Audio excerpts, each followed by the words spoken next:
Hi, good afternoon. It's Giovanni here. This week will be the first of weekly segments called The Future with Feroce. It's meant to show you what it would be like to have me as the governor of Rhode Island.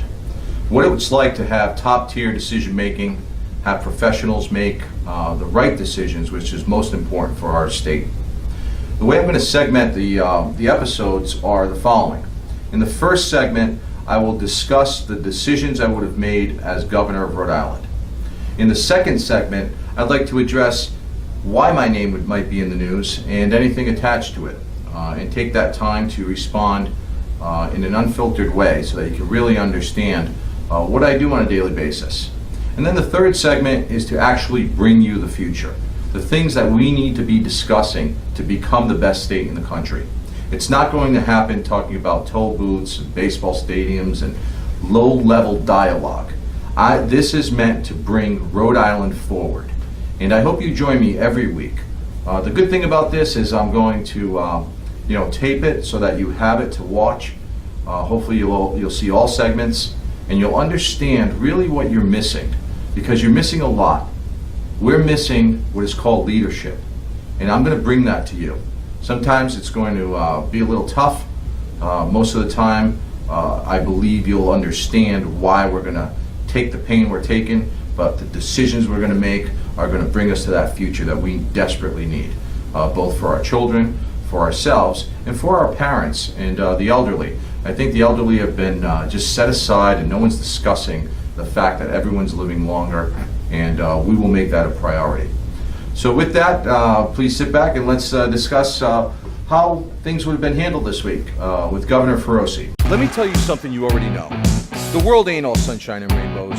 It's a very mean and nasty place, and I don't care how tough you are. It will beat you to your knees and keep you there permanently if you let it. You, me, or nobody is gonna hit as hard as life. But it ain't about how hard you hit. It's about how hard you can get here and keep moving forward. How much you can take and keep moving forward. That's how winning is done. Follow me. Paid for by Feroce for Governor. So with that, let me tell you, this week, I think the most important thing we could have done as a state is to understand what job creation is all about. It is not sound bites. It's not the types of construction that we've been made to be known as success. Sure, they're all part of a landscape. I'm glad to see cranes in the skies making hotels and things of this sort. But what they should also be making are jobs that are in industry. This week as governor, first of all, I would have participated in the debate that took place at the Sheraton Airport Hotel, one in which I did participate in, along with other gubernatorial candidates, to talk about affordable housing. Yes, some of it was with regard to what we know as affordable housing, as an acronym or as a term, I should say, of the past. But what we're really talking about these days are houses that are affordable in general to everyone. And at that forum, I took the time to kind of highlight what in fact I would bring to the table. And what do houses look like in the future under Governor Feroce? What does the housing industry look like? The builders, the people that are looking to purchase a home, and those looking to sell it, and the value of your land, an existing structure or a new structure. So what I had to offer was the future. It had to do with transforming an area, Quonset Point. Quonset Point would be a perfect area to discuss how to build houses and someday have them be the houses that we all purchase and others look at and frankly transport, and we'll get into that in the third segment of this show. But that would be a major decision. That is to talk to the people of Rhode Island directly, not run around and fundraise all night, not run around and do the things that are sound bites, but actually interact with people and tell them what they're gonna have as options in the future. The second thing would be to continue to always work on a strategic plan. What is Rhode Island supposed to be? Where do we sit in the overall economy? No one discusses that. We have a role to play. And once we identify what that role is, we become the best at it. And so with that, also in the third segment, you'll hear me talk about blockchain and opportunities there. And in just a regular, everyday news, there are, issues of importance that are more advocacy driven.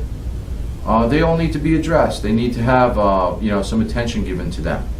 But at the end of the day, the General Assembly cannot be dominated by discussions that don't structurally change Rhode Island. There are only so many hours in a week, and they spend an enormous amount of time talking about issues that are not the primary drivers of a new economy, and we need to discuss that. So thank you, and I look forward to the next segment as we come back from the break to discuss anything that's put me in the news, and I look forward to discussing that. Let me tell you something you already know. The world ain't all sunshine and rainbows. It's a very mean and nasty place. And I don't care how tough you are. It will beat you to your knees and keep you there permanently if you let it. You, me, or nobody is going to hit as hard as life. But it ain't about how hard you hit. It's about how hard you can get here and keep moving forward. How much you can take and keep moving forward. That's how winning is done. Follow me. Paid for by Feroce for Governor. Hi, thanks for joining me again.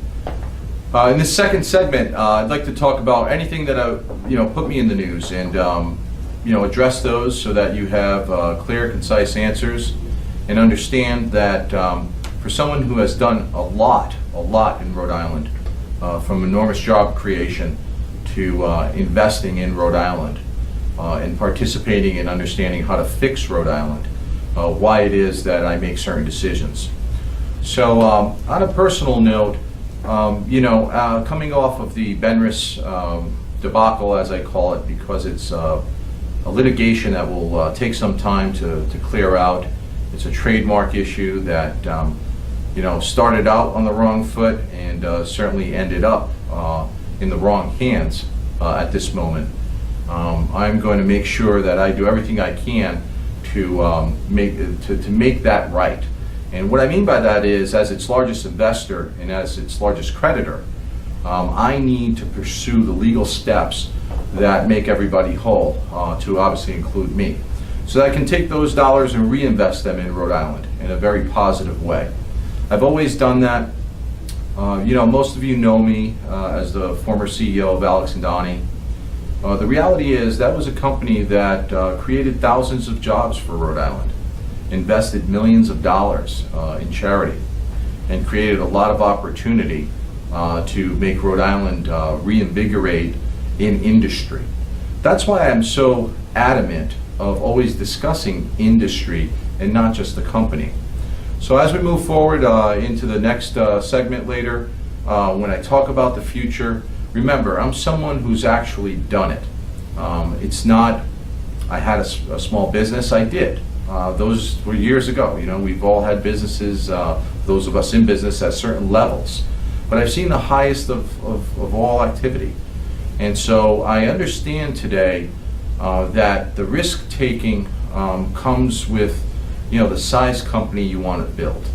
And so I can tell you right now that no one has more confidence than I do. And that's because I've been through everything.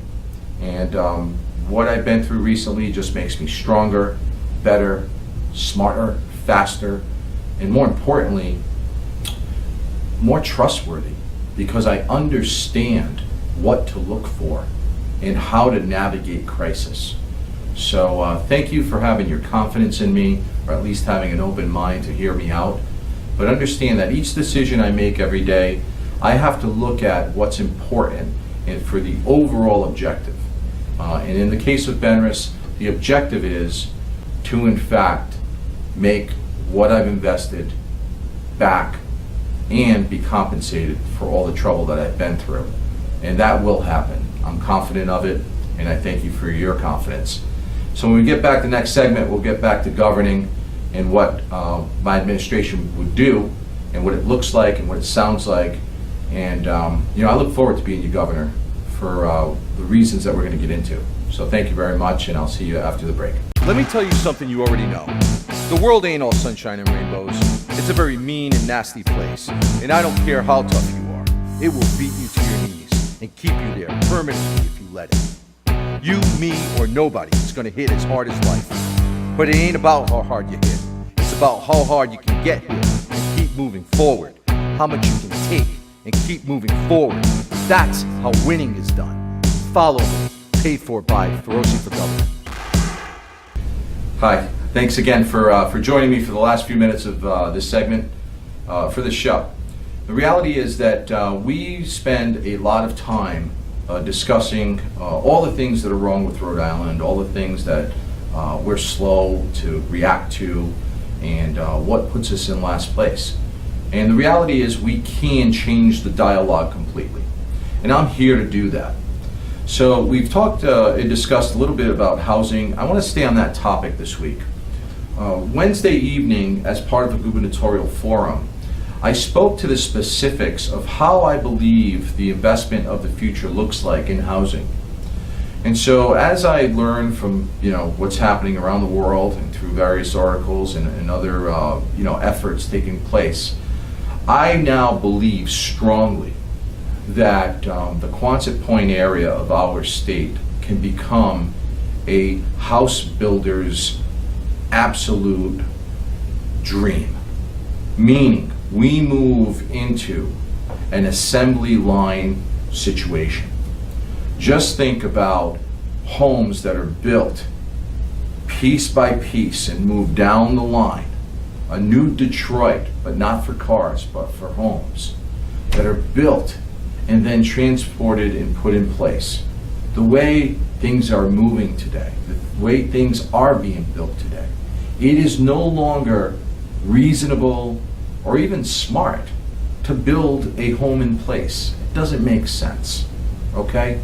We don't need to have a road locked up for 3-4 months. We don't need the noise and the banging of the nails and all of that goes along with it.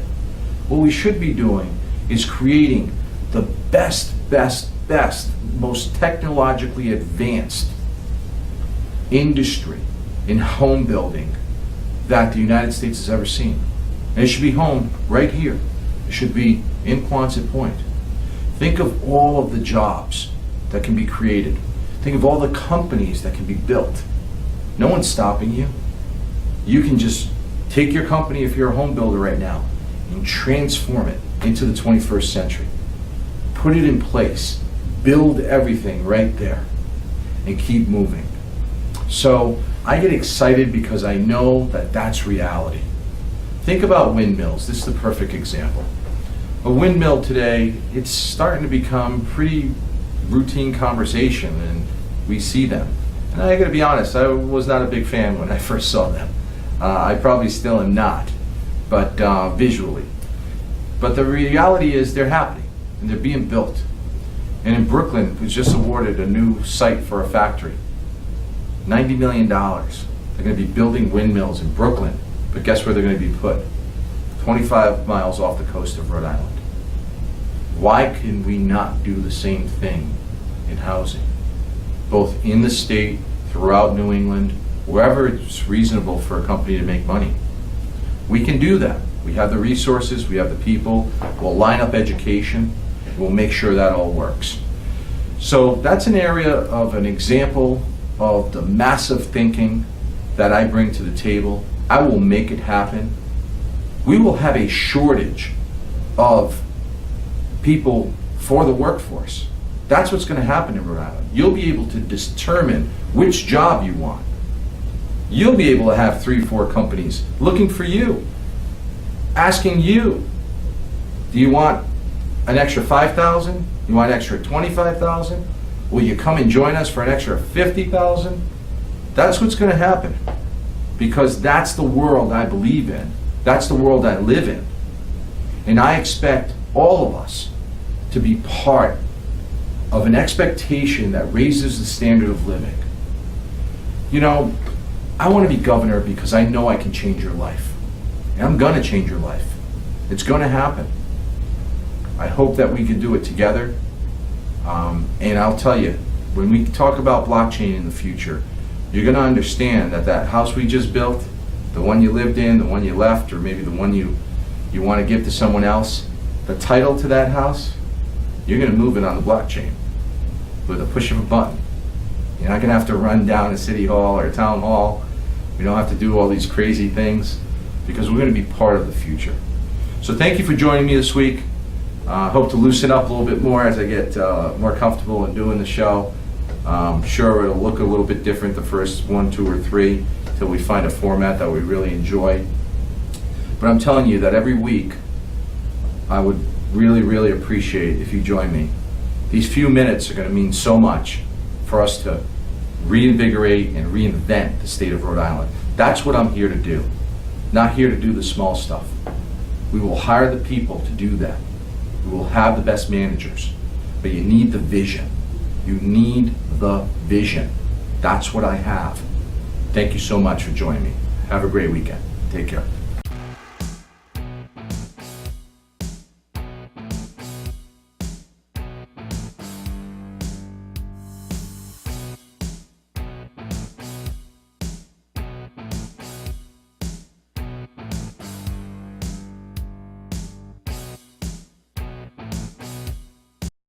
Let me tell you something you already know.